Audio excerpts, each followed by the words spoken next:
First REinvent Speaker Series presentation, Becoming the Change, Lessons Learned from My Grandfather, featuring Arun Gandhi.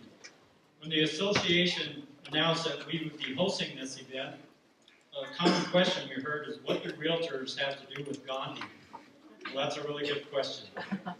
Few people outside of our industry realize that realtors are more than real estate transactions. In fact, to be a realtor, you have to be a member of the National Association of Realtors, and you have to adhere to our strict code of ethics, which includes a strong social commitment to help building healthy communities. Since our members live in our community, love our community, and have a 95-year tradition of supporting and strengthening our community, we have expanded on our service to the community by starting the REinvent Speaker Series. REinvent is a series of community events that draw world-class speakers to central New Mexico to encourage not just realtors, but the public as well, to reinvent themselves and our community by engaging in personal and professional innovation. We can reinvent ourselves and our community by learning how each of us can help our city evolve to meet our needs and those of our children and grandchildren. We can reinvent ourselves and our community volunteering with local charities. In fact, the proceeds of this event go to the Realtor Fund of the Greater Albuquerque Association of Realtors. The Realtor Fund is a permanent endowment that provides grants to local charities, some of whom are here today. In the 5 years since its inception, the fund has granted over $180,000 to our signature local charities. Woo!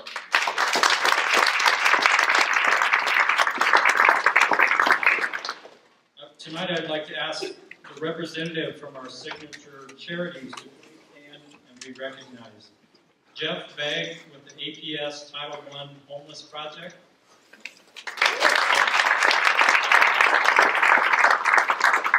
Tim Sheehan with Boys and Girls Clubs of New Mexico.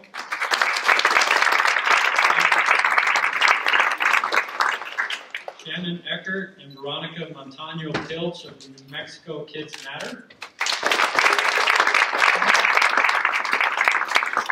And Eric Schoen with Salvation Army.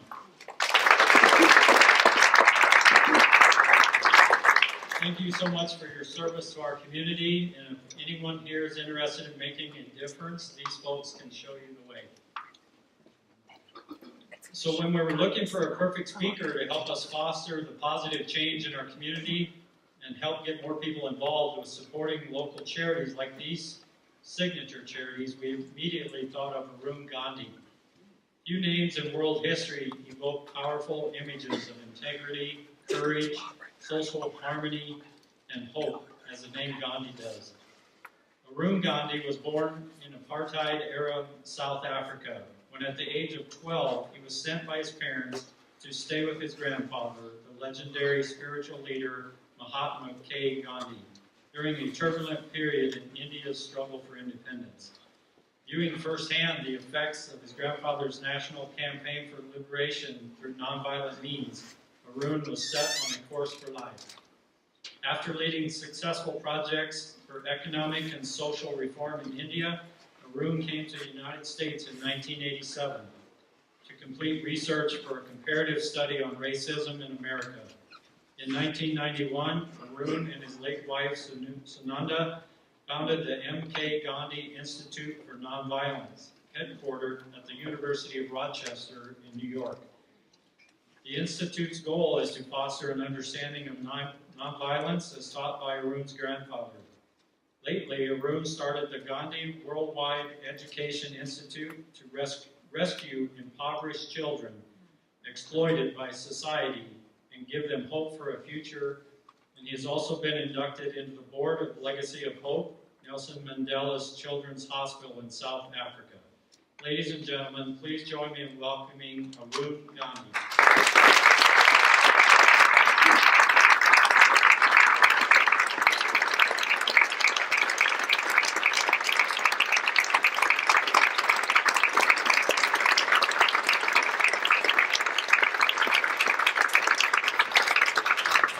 Thank Thank you very much. It's a great honor to be here and to be standing behind this one lovely decoration. I've never had this kind of decoration on stage when I'm speaking. All that they provide me is a podium and a mic. So thank you very much for this wonderful honor. I'm glad to be here to bring you my grandfather's message. I think everybody needs to understand the message. It's not just meant for any one particular group. It's meant for all of humanity. He came to believe in nonviolence because of the prejudices that he suffered in South Africa. And that prejudice, when he was beaten up because of the color of his skin and humiliated at various stages, he realized that all of these prejudices come from a culture of violence that dominates our lives. A culture of violence that has taken over every aspect of our lives. Our language has become violent, our sports is violent, our entertainment is violent, our relationships are violent, our religion is becoming violent. Everything about us is becoming violent. And this doesn't sit well with the concept of civilization. If we are civilized human beings, then we must learn to live as civilized human beings. And civilized human beings don't live in hate and prejudice and violence and killing and destruction. Civilized human beings live like civilized human beings. And that is when he realized that the alternative to the culture of violence is the culture of nonviolence. And although a lot of people tell me that nonviolence is a negative philosophy, it's the opposite of violence, and because of the word non and hyphen violence, they say, well, that's a negative concept. And I say it's not a negative concept.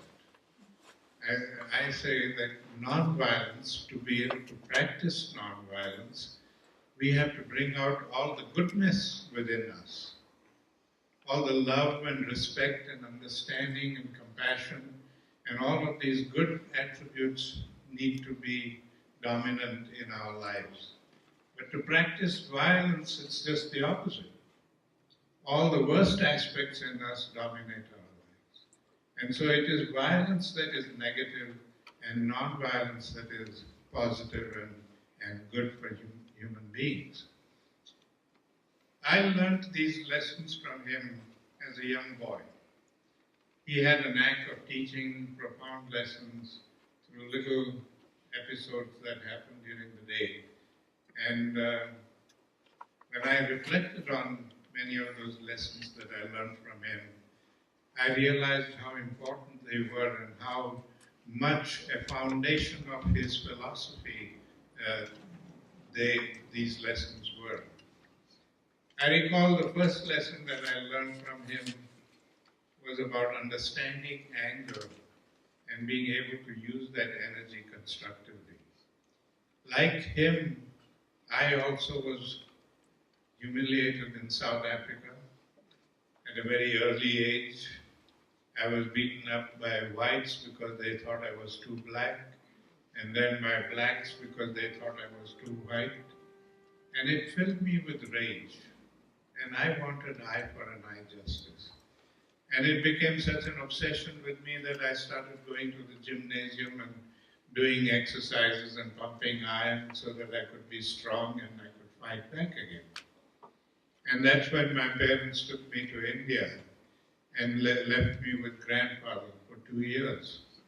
So the first lesson he taught me was about understanding that anger and being able to use that energy constructively. He said anger is like electricity. It is just as useful and just as powerful, but only if we use it intelligently. But it can be just as deadly and destructive if we abuse it. So just as we channel electrical energy and bring it into our lives and use it for the good of humanity, we must learn to channel anger in the same way so that we can use that energy for the good of humanity rather than abuse it and cause death and destruction. Unfortunately, today we don't talk about anger, we don't teach about anger. We just allow everybody to find their own ways of dealing with it. And the result is that we all end up abusing it. And that's how violence spreads so much all over the world.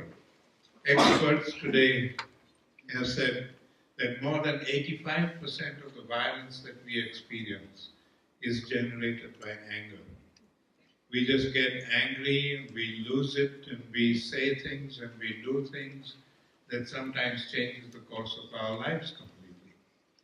I do some work in a prison in New York State, and all those prisoners tell me that they acted in a moment of madness. When they were so angry, they went and beat up somebody or killed somebody, and now they're paying the price for it.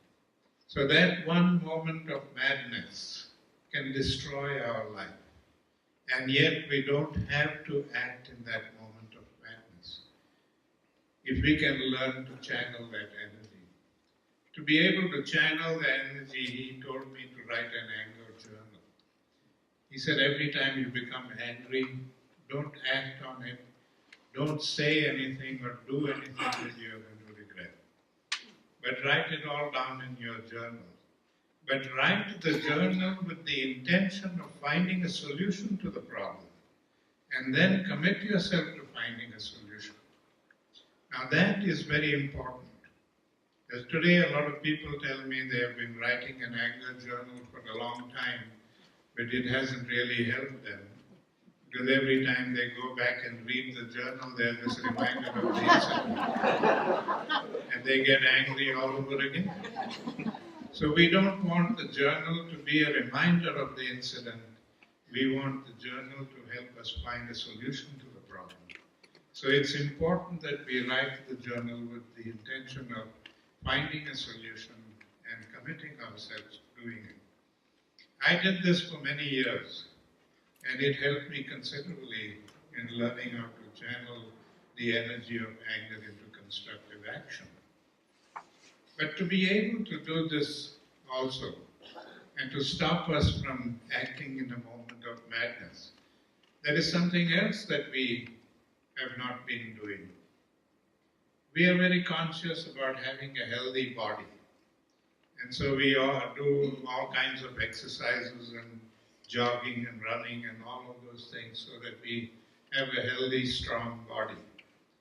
But we never, ever, or I should say maybe seldom ever do mental exercises to build a strong mind.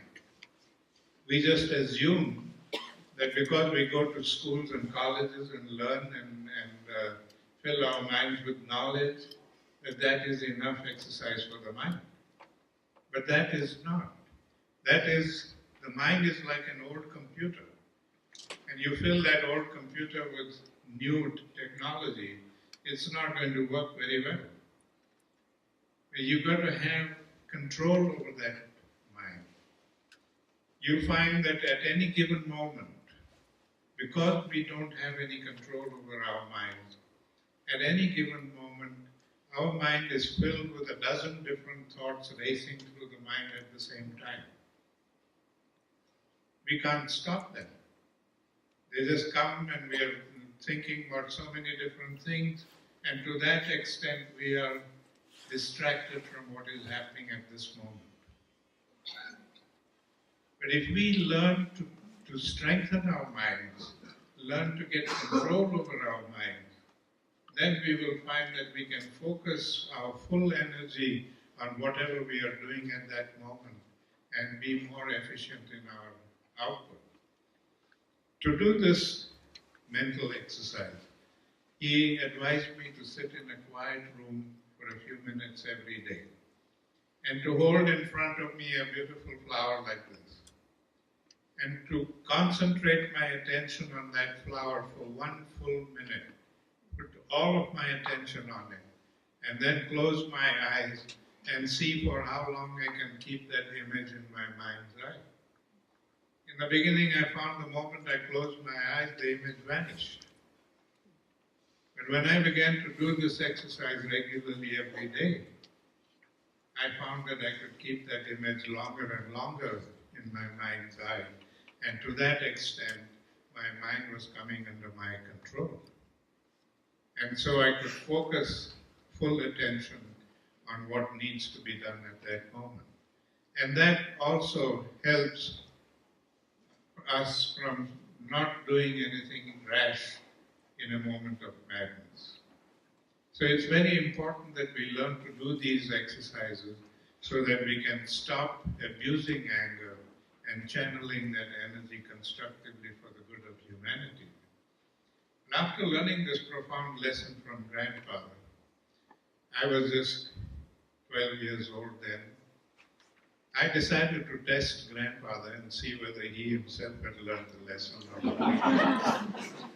And this was the time in his life when he was involved in many things. He was not only fighting for India's freedom, he was concerned about the emancipation of the Indian women, the education of Indian children, the emancipation of the so-called untouchable people.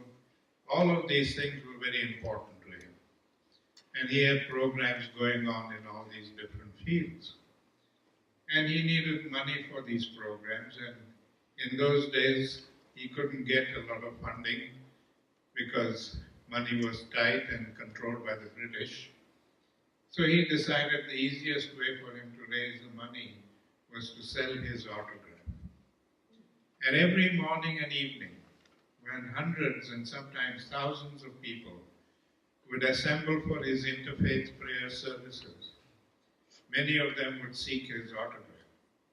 So while I was living with him, it was my duty to go out into the audience and collect the autograph books and the money and bring it to him for his signature. And one day I thought to myself, if everybody could get his autograph, why not me? After all, I'm his grandson and I deserve an autograph too. But I didn't have any money. And so I got myself a little autograph book and I slipped it into the pile, hoping that he wouldn't notice the absence of money there. But when he came to that book, he said, "Why is there no money for this autograph?" And I said, "Because it's my book." And he said, "Well, you should know that I don't make an exception even for grandsons. That if you want an autograph, you'll not only have to pay me for it, but you'll have to earn the money and pay me. Don't ask your parents for it." And I said, "No way." I said, "You're my grandfather and I'm going to make you give me this autograph." So he laughed and said, "All right, let's see who wins." And from that day, every day, when he was in high-level political discussions with Indian politicians or British politicians, I would barge into the room with my autograph book and thrust it in his face and demand it. My logic was that just get rid of me, sign the book and give it to me. But instead, every time I became too boisterous, all he did was put his hands across my mouth, pressed my head against his chest and went on talking politics. In fact, on many occasions, the other politicians used to get exasperated and tell grandfather, "Why don't you give him the autograph? He disturbs the meetings every day." And he would just smile and say, "This is a private joke between the two of us. You don't have to get involved in it." The long and short of it is that he never did give me the autograph. And he never, ever told me to get out of the room and leave him alone, as we do with our children or our siblings. When we are busy doing something, we throw them out. We sometimes very rudely tell them to get out. "Can't you see I'm busy just now?" He never, ever did that to me. And that's when I realized that if he could control his anger to that extent, if we learn to achieve 50% of that, it'll make a tremendous difference in the level of violence that we experience, either in our personal lives or in the lives of our nations. So learning about anger and being able to channel that energy constructively is a very important aspect of becoming the change that we wish to see in the world. The other aspect that we need to remember very much is when we talk about violence, we think only in terms of physical violence. All the fightings and killings and beatings and all the things that we see happening in the world, we think that is the only violence we practice. And I realize that is not the only violence we practice. That all of us practice different kinds of violence all the time. And this lesson I learned through a little pencil. A little 3-inch butt of a pencil became the subject of a major lesson. I was coming back from school and I had this 3-inch pencil in my hand and I thought to myself, I deserve a better pencil. This is too small for me to use. And without a second thought, I just threw the pencil away because I was so sure Grandfather would give me a new one when I asked him. But that evening when I met Grandfather and asked him for a pencil, instead of giving me one, he subjected me to a lot of questions.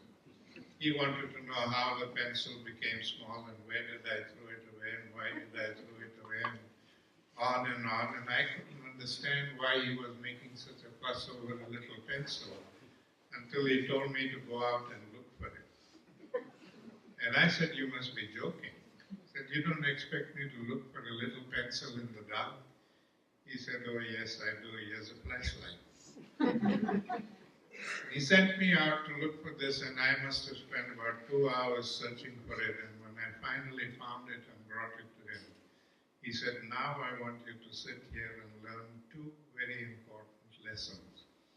The first lesson is that even in the making of a simple thing like a pencil, we use a lot of the world's natural resources, and when we throw them away, we are throwing away the world's natural resources, and that is violence against nature.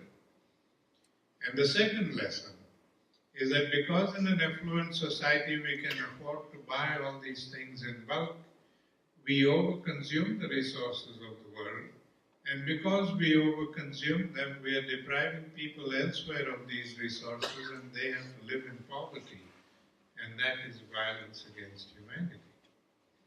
And that was the first time I realized that all of these things that we do every day, consciously and unconsciously, things that we overconsume or throw away or destroy, that all of that constitutes violence, either against nature or against humanity. I read in the New York Times not long ago that in the United States alone, we throw away $160 billion worth of food every year. Every year, $160 billion worth of food goes into the garbage, when there are millions of people in our own country here who go to bed hungry. Now that is the worst form of violence. And to make me understand this lesson thoroughly, he made me draw a genealogical tree of violence, just as we do a family tree, with violence as the grandparent, and physical violence and passive violence as the 2 branches. And every day before I went to bed, I had to analyze and examine everything that I had experienced during the day. Things that I may have done to people or people may have done to me, or things that I may have read about. Whatever it was all had to be analyzed and put in their appropriate places. Now, if it's the kind of physical violence where we use physical force, all the kicking and beating and punching and murders and rapes and wars and fighting and all of these things where physical force is used, that would go under physical violence. But if it's the kind of violence where we don't use any physical force, and yet we hurt people, directly or consciously or unconsciously, people there maybe hundreds or thousands of miles away from us, but because of our actions or inactions, they suffer the consequences of it. The way I had to find out whether this was passive violence or not was to ask myself the simple question: if somebody were to do this to me, would I be helped by it or would I be hurt by it? And if I concluded that it would hurt me, then that would be passive violence. And when I began to do this introspection, I was amazed that within a few months I was able to fill up a whole wall in my room with acts of passive violence. The physical violence didn't grow very much because there's a limit to what you can do. But the passive violence grew endlessly. And then he explained to me the connection between the two. He said, we commit passive violence all the time, every day, and that generates anger in the victim, and the victim then resorts to physical violence to get justice. So it is passive violence that fuels the fire of physical violence. So logically, if we want to put out that fire of physical violence, we have to cut off the fuel supply. And since the fuel supply comes from each one of us, we have to become the change we wish to see in the world. If we don't change our habits and our attitudes, we are never going to change the world. It's not going to happen from top down, it has to happen from the bottom up. We've seen this, even in our relationships with the African American community. And they fought for civil rights non-violently, and they were granted civil rights. And everybody thought that that was the end all and be all, and that now integration will take place. But it hasn't. After so many years, we find that integration has not taken place. It has enabled them to come and sit in the same room and sit at the same table and partake of all the things as equals. But no law on earth can make me respect somebody if I don't want to. And that is where we are lacking now. We tolerate people, but we don't respect people.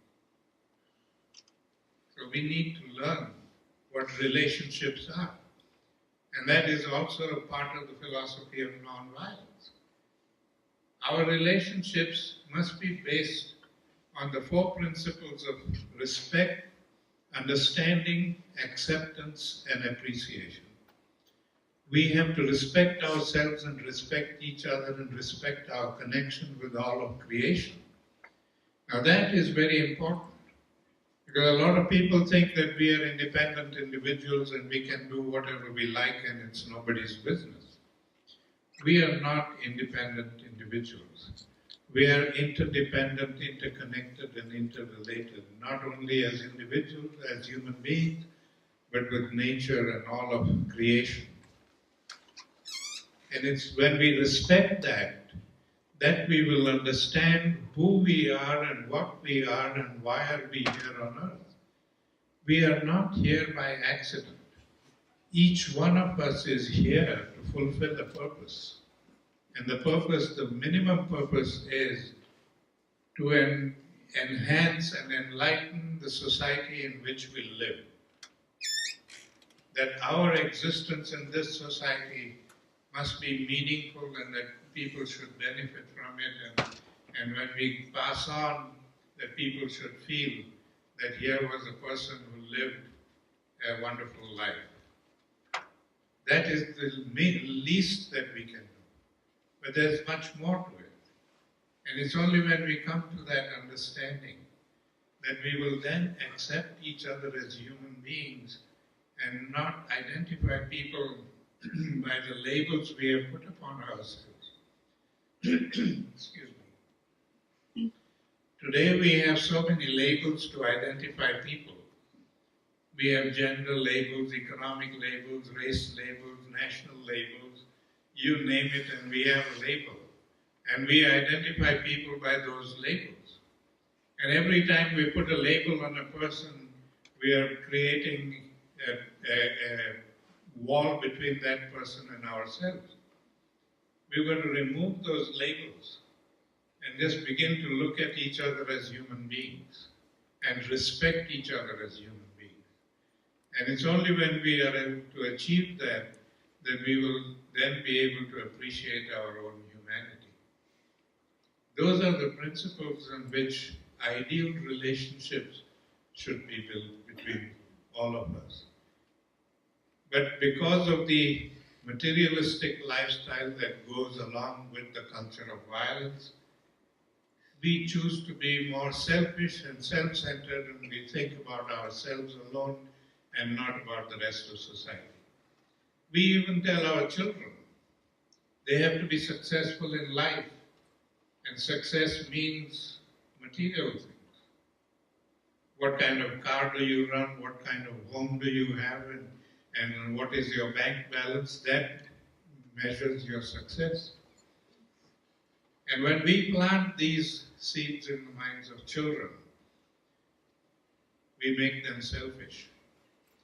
We make them think only about themselves and not nobody else, that they got to get to the top by any means possible. And that is where all the violence begins. Now, non-violence is not something that you practice outside alone. It is something that you practice in your daily life, within yourself and in your homes. We were brought up in a non-violent home. My parents believed in non-violence, and they practiced it at home as much as they practiced it outside. So when my two sisters and I were growing up, and we misbehaved, and we were not ideal kids. But whenever we misbehaved, we were not punished. Our parents did penance. It depended on how serious the offense was. They would fast for a day or a couple of days. They would sit at the table, they would feed us, and they would talk to us, and they would say that they were not eating because they were not good parents. They didn't teach us the right way of behavior. And because the relationship between the parents and us was based on mutual love and respect, we felt awful when that kind of a thing happened. And we made sure that we never did it again. But when we punish children, we are telling them everybody who does something wrong needs to be punished. And that is the first seeds of violence we plant in the minds of children. And that is how we perpetuate violence and the culture of violence in society as we grow up. So there is a lot that we need to understand and a lot that we need to change in ourselves. It's not impossible to do. It is very possible if we all make up our minds to do it. I mean, all of these people today, my grandfather, Dr. King, and all of the great people who achieved greatness, they were not born special people. They were born like you and me and everybody else, ordinary people. But they made up their minds that they were going to be somebody. And they did that. They became somebody by improving upon themselves all the time. And that is something we can do ourselves. My grandfather made me do it from the age of 12, and I still continue to do it. He said every morning when you get up, you're going to tell yourself you're going to be a better human being today than you were yesterday. And then work towards becoming a better human being. And that is a lifelong process. It's not something you can learn in a couple of days and finish it off. It's something that you have to do every day of your life. And that's how we become better and achieve greater things. We may not all reach the stage they reach, but at least we will be much better off than we were to begin with. In all the terms, not just in material sense or in terms of education. We've got to be better human beings in a holistic sense. These are things that we need to understand about the philosophy of nonviolence. And through the institute that I started several projects. One of them is to rescue a lot of children in India who live in extreme poverty. I mean, it's unimaginable. I was traveling by train once going home from my work. In the evening, it was about 5 o'clock. And I found somebody tugging my trouser leg, and I looked down, and it was a little boy. He couldn't be more than 5 years old. He was dressed in rags. He was dirty. But he had a little tin can in his hand, half filled with candy. And he was imploring me to buy the candy. And I was intrigued by this. I said to myself, I wouldn't let my 5-year-old travel on a train alone. Why is this kid traveling on the train, and why is he having to sell this candy? And so I took him off the train and I sat with him on the platform and talked to him, and the story I heard was really heartbreaking. He said they lived in extremely poor conditions. It was a father, mother, and 2 kids, 2 boys. And all of them had to go to work. And every morning, his mother would give him this tin full of candy, homemade candy, with instructions to sell all of them, bring the money home in the evening, and only then he would get something to eat. And this was at 5 o'clock in the evening, and I asked him, I said, have you eaten anything at all during the day? And he said only little bits that he picked up in the garbage, nothing else. And his tin was still half full. And I thought to myself, when is he going to sell all this candy, and when is he going to get something to eat? And I decided, I said, if I can buy that candy today and give him the money, what's going to happen to him tomorrow and the day after, and so on? And so I started this program to rescue these kids and to give them shelter and means to break out of the cycle of poverty. It's a massive problem.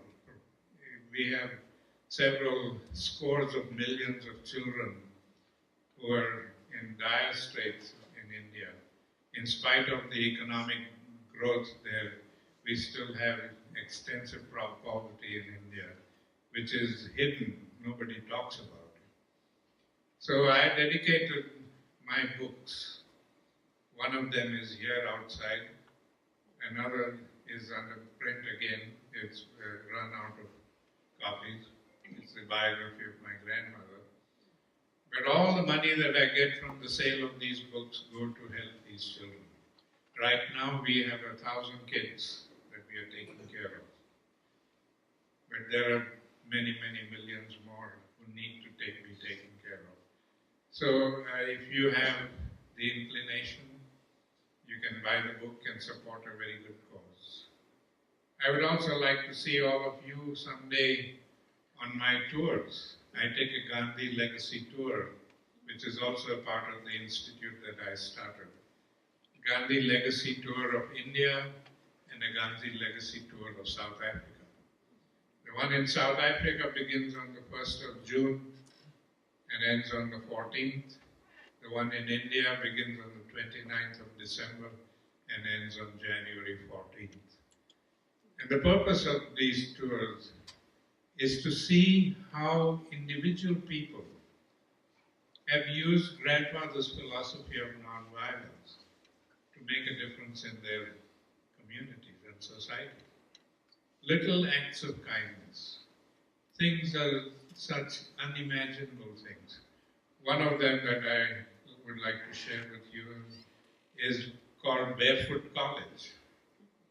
It's meant for impoverished, uneducated village women. And that's why it's barefoot. They can't afford to even buy shoes. So they come barefoot to this college. But what this one engineer did,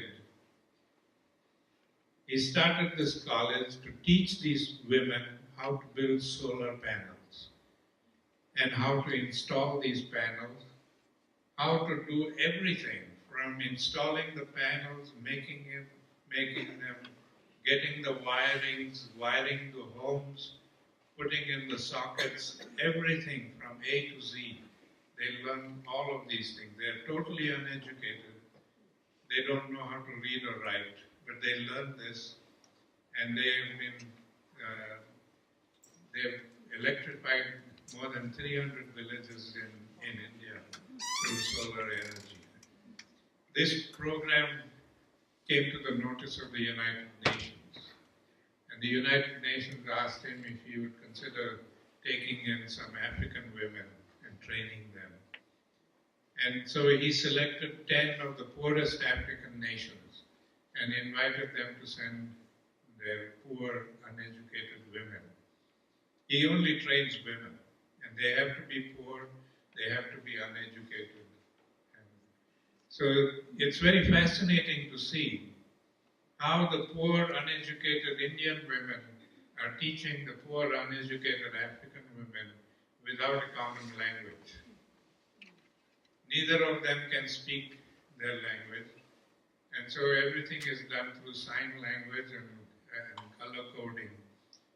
But that program too in Africa has spread, and he has started 2 branches of the Barefoot College in African countries. And that one engineer has transformed the lives of millions of poor people. These are the kinds of programs that we have selected and we go out and see. We don't do the tourist things. We don't. One exception I had to make by force when people protested that we come all the way to India and we don't see the Taj Mahal. That is not fair. So we added on the Taj Mahal as an option. Anybody who wants to go there can stay for 2 extra days and see the Taj Mahal. But these are some programs I hope to see all of you on someday soon. Don't wait too long because I'm 82 now and I don't know how long I can go on doing this. But it's a wonderful program. I would like to conclude now with one final story that my grandfather used to be very fond of telling us, of an ancient Indian king who once became very curious about the meaning of peace. And he invited all the intellectuals in his kingdom to come and explain. And everybody came there and did their best, but nobody could satisfy the king. And one day there was an intellectual from another town who came on a visit, and the king asked him the meaning of peace. And he said, the only person who can give you a satisfactory answer is an old sage who lives outside your kingdom. But he is so old that he cannot come to you. You will have to go to him and ask him this question. So the next day the king went to the sage and asked him the meaning of peace. And the sage quietly went to the back of the house and came back with a grain of wheat and placed that grain of wheat on the king's palm and said, here is your answer. And of course the king didn't know what a grain of wheat had to do with peace, and he didn't want to show his ignorance. So he quietly clutched that grain of wheat and went back to his palace, found a little gold box, and he placed that grain of wheat in the box. And every morning he would open the box to look for an answer, and he couldn't find any answer. So a few days later, when this intellectual came back on a return visit, the king asked him to explain. And that's when he said, it's very simple.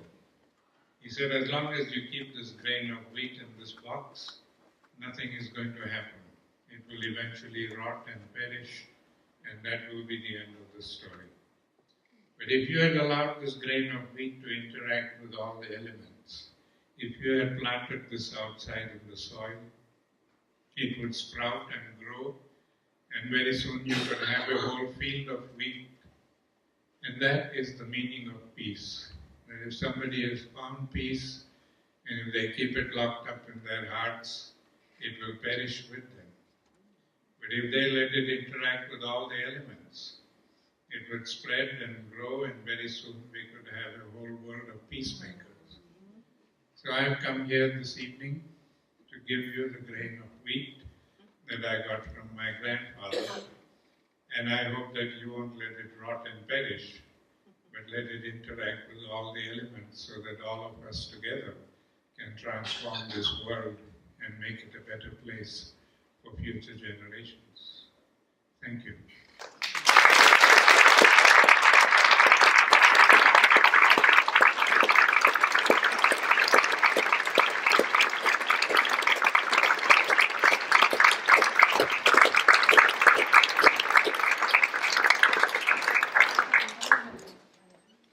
So we're going to open it up to a few questions for Mr. Gandhi for the next few minutes before we do the book signing. So if you have any questions, please raise your hand. And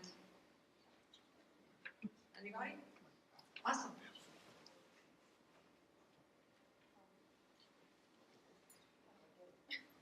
All right.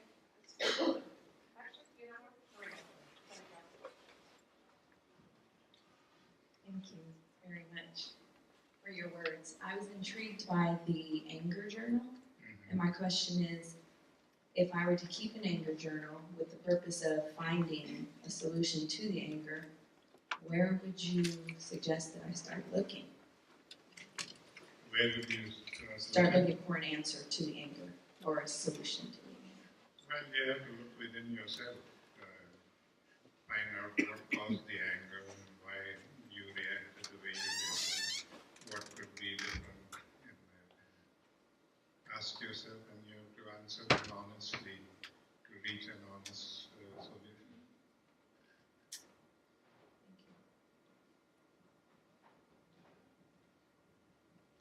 Are there any other questions?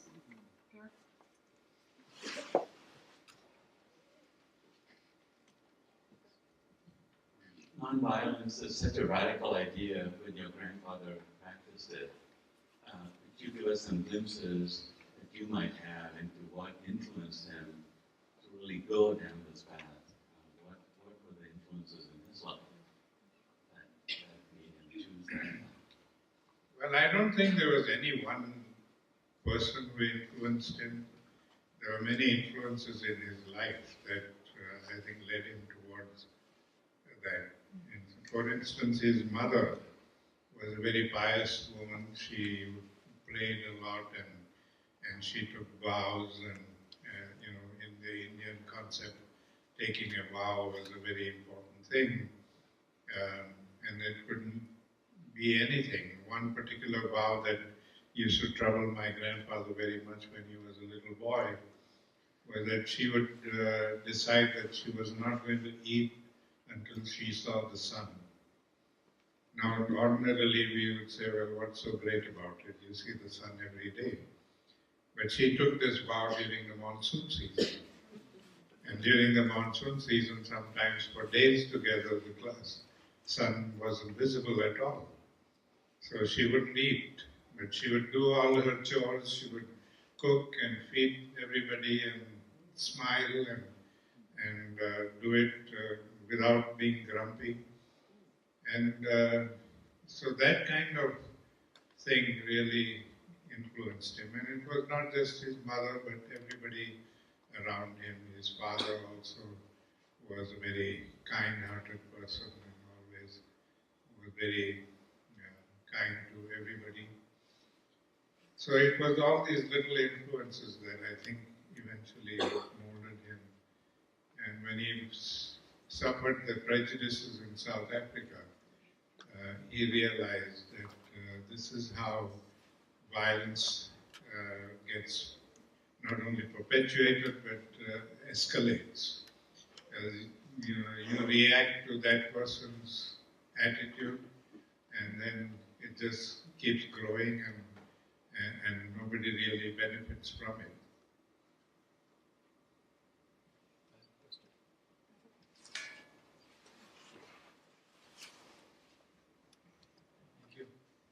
How do you present the concepts of nonviolence in situations of such random acts of violence like the massacre in Orlando or the bombing of the Istanbul airport? These kinds of events, how do you communicate the idea of nonviolence in those kind of situations? Well, to me, all these random acts of violence are a result of the culture of violence that we live in. And the more we ignore that culture of violence and continue to live the way we do, we are going to see much worse things happen than Orlando. These are symptoms, beginnings that we see, and what we are going to see eventually is much worse than this.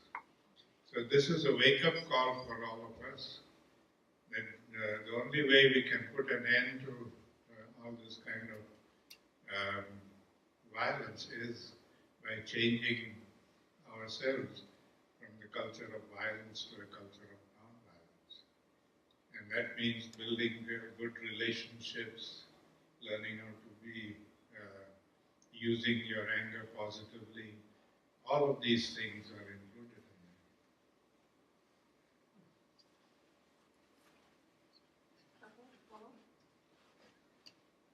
We're going to come over without tripping, hopefully.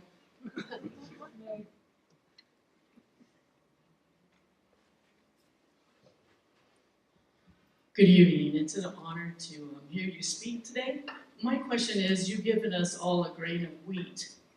Now, some of us have very short attention spans. What do you suggest in order to cultivate that wheat to grow in with the elements?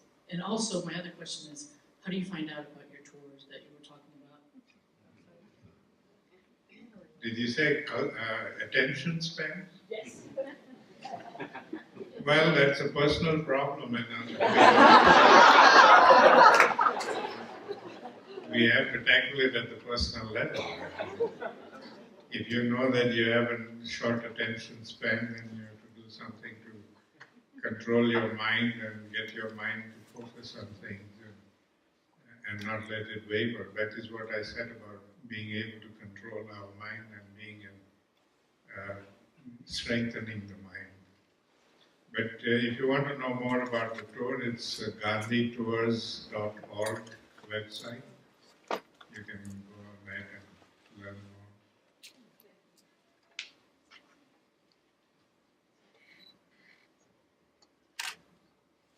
Yes, thank you for being here.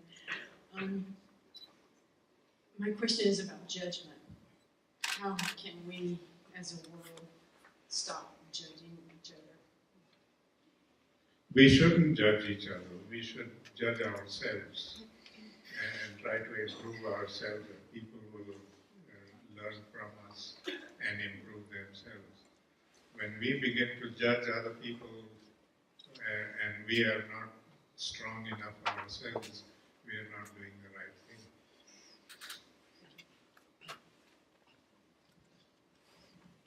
Any other questions?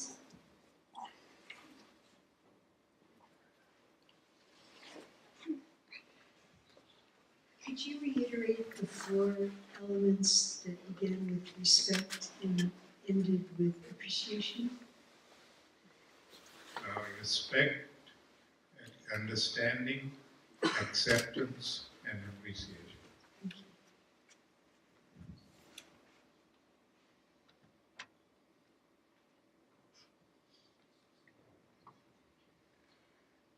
You mentioned that often our passive violence is, felt by somebody else on the other side, and those people are often the ones that act out violently.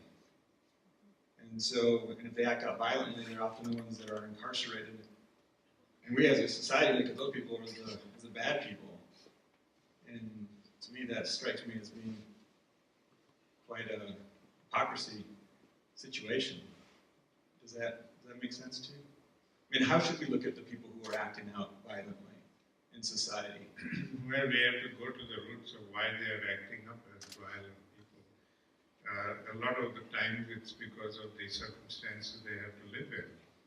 We have such disparities in life that some people have more than they need and some people don't have anything they need. And so when there is such disparities, and if they don't get things legitimately, they are going to try and get it illegitimately, and by crime or whatever, and even violence.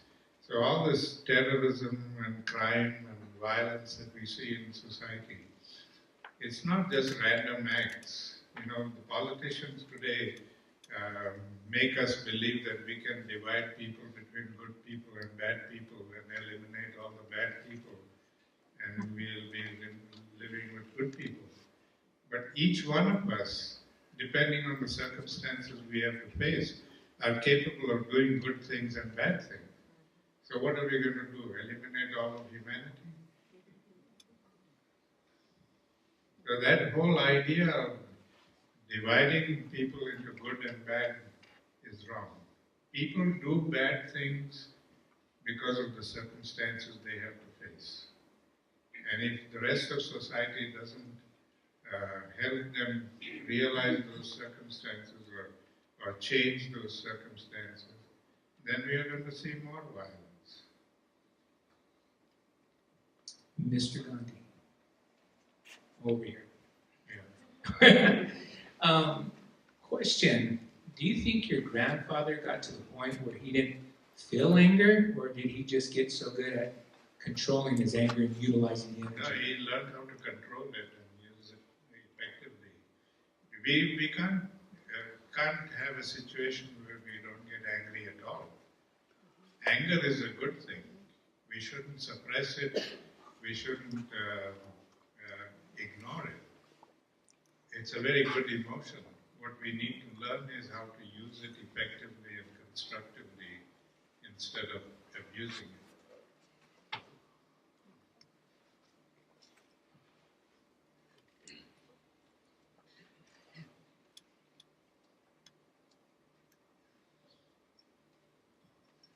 Good evening, Mr. Gandhi. It's a pleasure. It's an honor to be here. In your grandfather's autobiography, he said that many of his followers sort of chided him, saying, "You're a saint. Why are you entering into politics?" And he said, "I'm a politician trying very desperately to be a saint." Right? And so, being that he was such a simple and humble man, I'm wondering what his relationship was to his own fame and to sort of the growing notoriety that he had. Well, in some ways he was very unhappy about it because he didn't want people to make him a saint. And he said just a few weeks before he was assassinated, a Western journalist asked him what would the future of his philosophy be after his death. And he said, "The people who will follow me in life worship me in death, but not make my cause their cause." And that's basically what we have been doing, not only with Gandhi, but with all the great people. We followed them in life, we worship them in death, but we don't make their cause our cause. Jesus could have said that, Prophet Muhammad could have said that, all of them. And that is the weakness in us. That these people who show us the right way, instead of following that right way, we put them up on a pedestal and we worship them as saintly or godly people, and we think that that is our salvation, but it's not.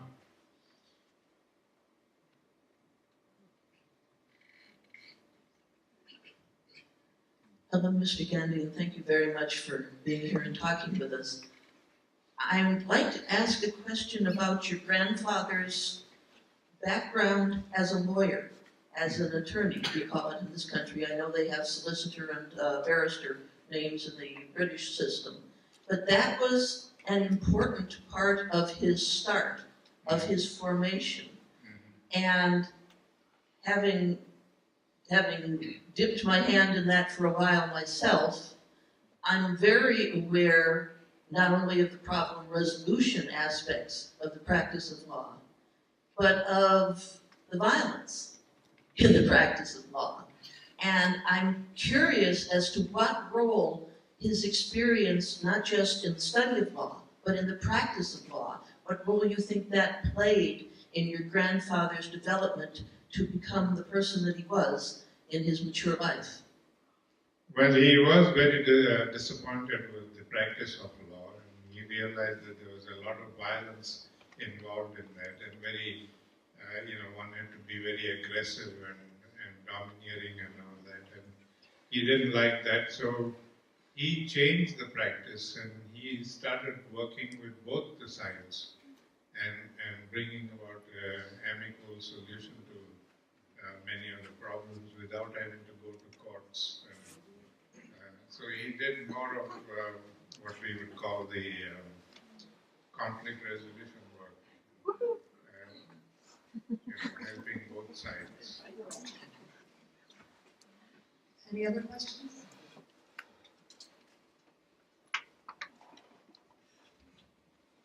Thank you for being here this evening. I have a question in terms of how your grandfather may have viewed competition in the context of violence. After all, there are winners and losers, and the winners bring about the losses for the losers.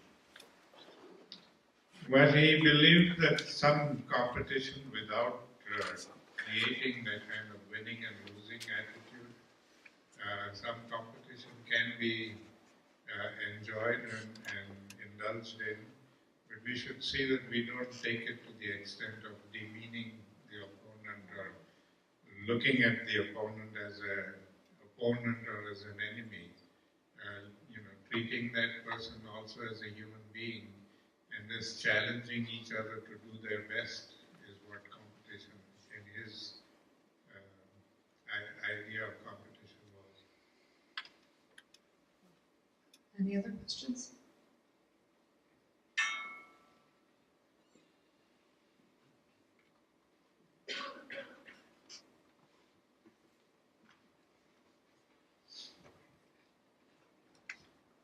Thank you for being here. I was curious about what you said about labels and looking at another person without judging them by labels, but we live in such a society that we even label ourselves. I mean, I am American, I am this, I am that. How do you, I can't even imagine that on a bigger scale. Well, this is partly foisted on us by the politicians. This whole concept of nationalism, patriotism is not really the basis of all the divisions there. And I think it's evil, because it makes us feel that we should be concerned only about our part of the world and not be concerned about the rest of the world, that we are faithful and patriotic to this part of the world and we don't care what happens anywhere else.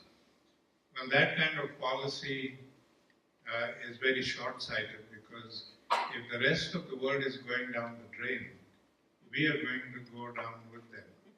There's no way we are going to be able to preserve this part of the world if the rest of the world is going down. So the stability and security of any nation depends on the stability and security of the whole world. And if we don't work towards creating that stability and security all over the world, then no nation is going to survive on its own.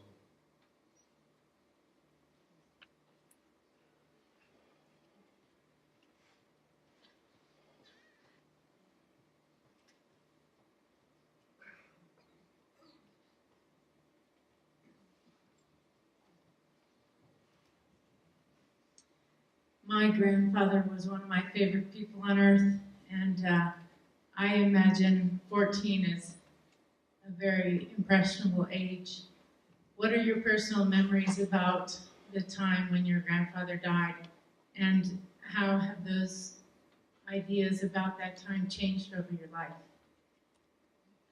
Well, we had just come back to South Africa after the wonderful time I had with him in early December 1947. And he was assassinated a month later, on 30th January 48. And I remember I was coming back home from school at the time, and my little sister was 6 years younger than me. She was just about 6 or 7 at the time. And she was giving me a hard time. She didn't want to walk home, and she insisted I had to carry her home. And I said, I'm not going to carry you, and we were tussling about this. And she squatted on the ground, refusing to walk. And I saw in the distance, through the sugarcane fields, an old man who lived in the settlement that my grandfather started, coming towards us. And I was surprised because he was very old and he never went out of the settlement because he didn't have anybody to go to. And so he was quite content to remain on the settlement throughout the rest of his life. So I was surprised to see him walking hastily towards me. And when he came up to us and he told me in very serious tone, he said, go home quickly, your mother needs you, I'll bring your sister. And so I saw the seriousness in his voice and I ran home.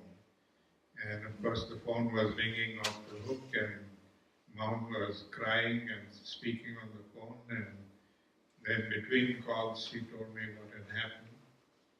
And I was stunned, and for several, maybe an hour or two, I just couldn't say a word.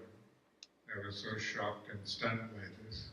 By then my dad came home from his work in town, and then of course everybody else started coming home and to grieve with us. And so at some stage I told my parents, I said, I wish I was there at this time, I would have throttled the person who did this. And they reminded me of the lesson that grandfather taught me. And they said he wouldn't appreciate that kind of talk from you. Instead, he would appreciate that you dedicate your life to see that this kind of mad violence doesn't take place. So that was perhaps the turning point in my life when I decided that as a grown-up I'm going to go out and spread his message of peace and love. Are there any other questions?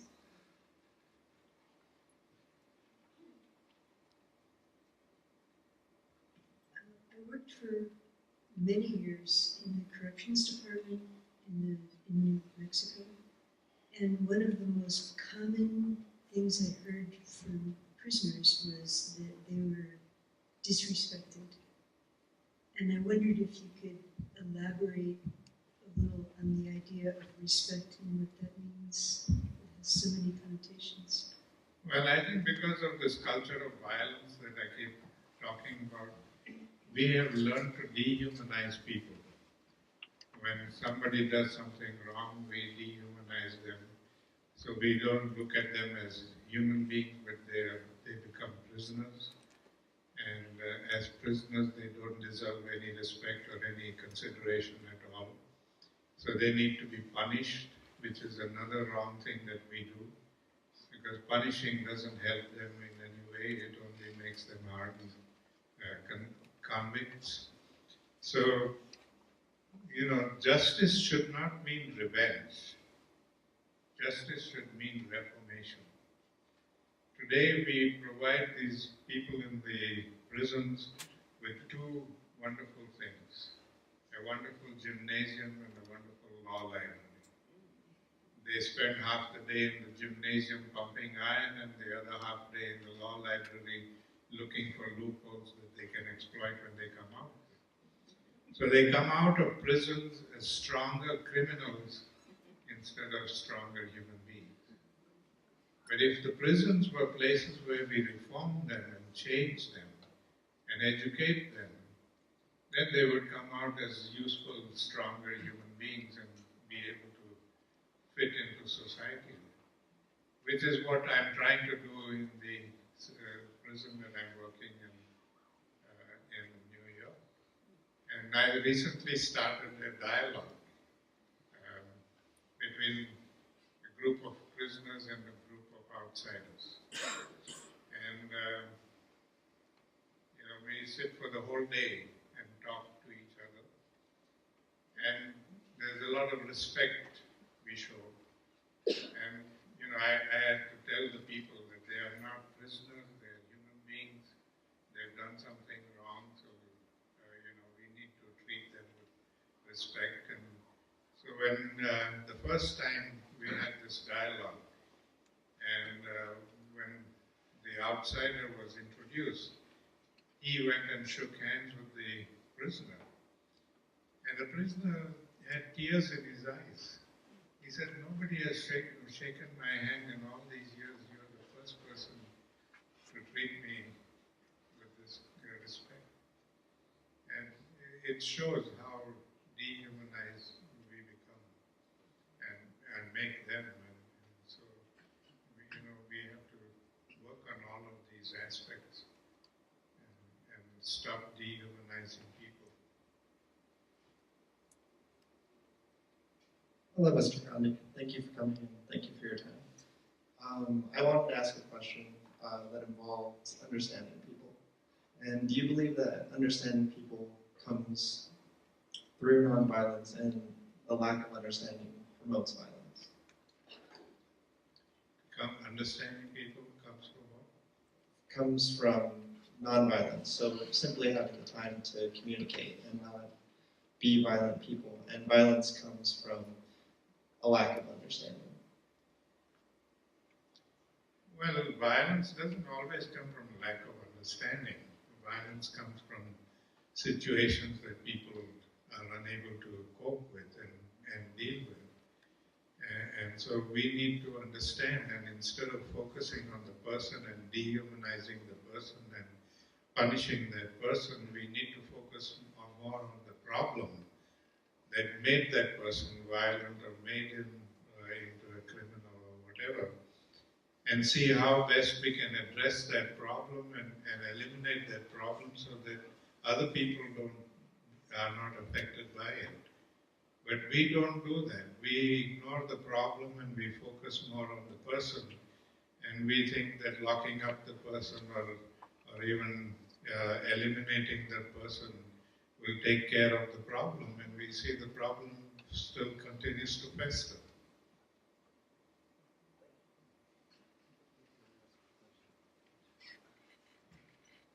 Thank you, Mr. Gandhi, for being here this evening. I'm struggling with the concept of channeling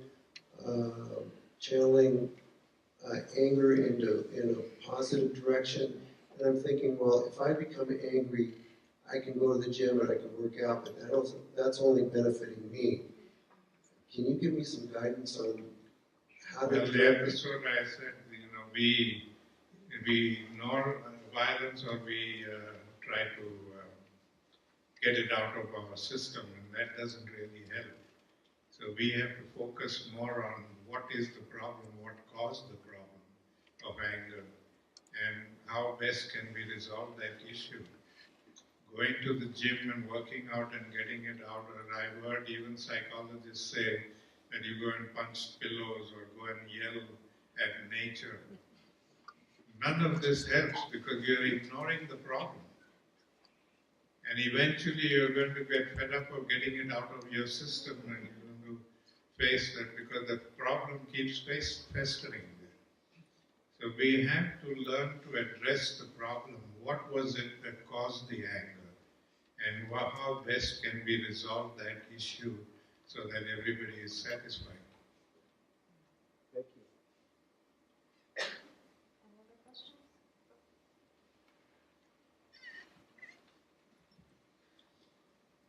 You talk about the anger and being able to constructively change it.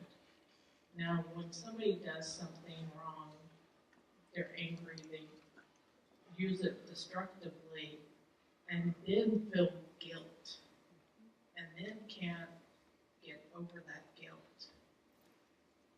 What is the way that they can better deal with the guilt after they have done something? Well, it's very difficult to overcome the guilt after you've done the act. So if we learn to channel anger effectively, then we won't have to face that kind of a situation.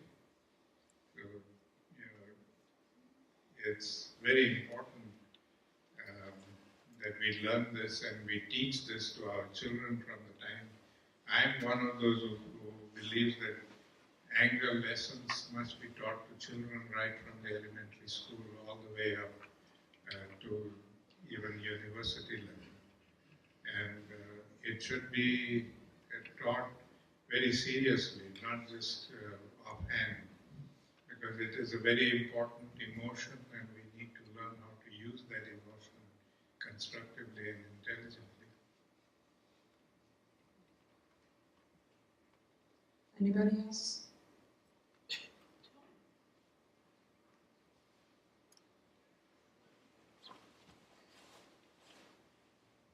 Again, thank you for being here in the land of enchantment, New Mexico.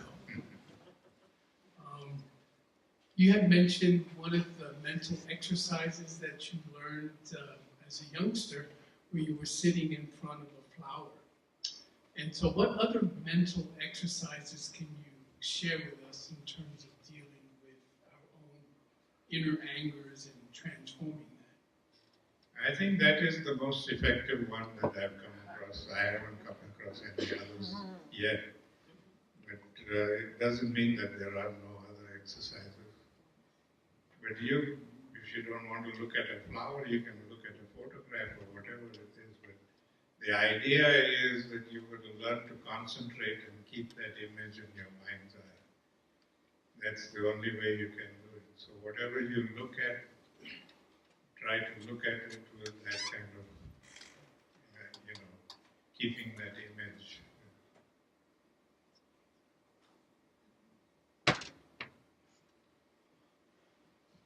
Hello, and thank you for coming to speak with us today. So you had mentioned about how you grew up in a nonviolent household, and how your parents dealt with you when you were misbehaving. And so, as a parent, I try my hardest to be as patient as possible. But my question is, what are your thoughts on, I have to be at work at a certain time, and I have to make money, and I'm running out the door, trying to get my daughter out the door, and how society has these certain standards that we have to live up to so that we can get money, so that we can pay bills, and how these things affect families, and like you were saying in the situation where the child was impoverished, and how that, just how money, I guess, and those things affect our society. Well, I think we need to come to terms with ourselves on what is important in our lives. If we bring children into the family, into the world, we need to give them attention, parental attention, not just give them all the material things and send them to schools and colleges and all that, that's fine. But if they don't have the love and affection at home, and the parents don't have the time to give them that love and affection, then we are not being true to them. So either we don't bring children into the world, if materialism is most important to us, or if we bring children into the home, then we have to come to terms with how much material things we want. Because that's an endless thing. The more you have, the more you're going to want, and then that rat race becomes truly a rat race. So it's eventually each one of us has to come to terms with that. Okay, I think we'll take 2 more questions before the book signing. You look amazing for 82.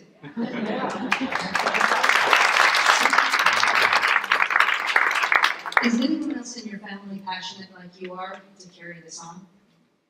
Yes, my son is doing it in India and my daughter does it in Rochester. They do it at a smaller scale than me, but they're still beginning their life and they owe responsibility to their children. So I can understand that, but when the time comes, I'm sure they'll step in. Thank you. One more question? Okay.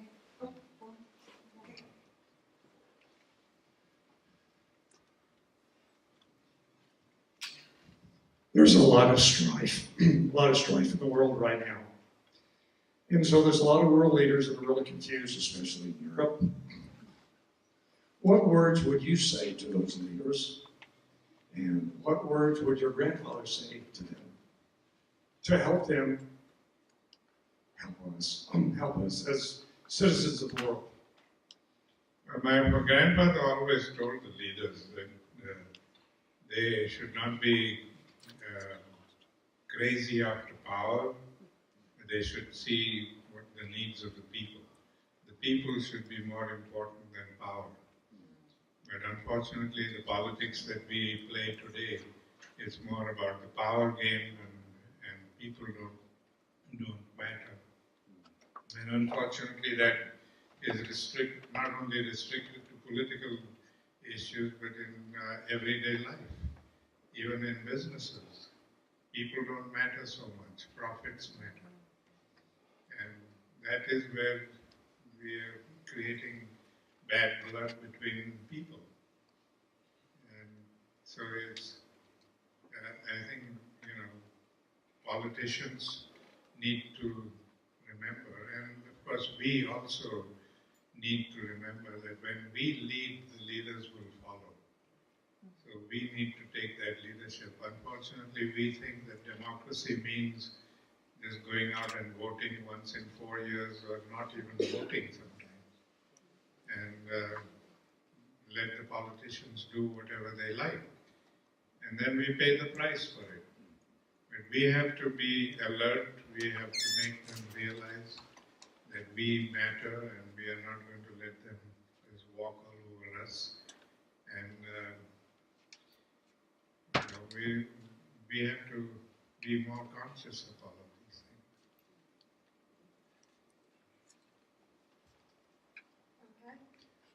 things. Okay. Everybody, unfortunately, our president had to leave for an emergency, so I want to thank Mr. Gandhi for joining us here in New Mexico and sharing his message of peace, respect, and nonviolence. We put on this event to help enrich our community and grow our community.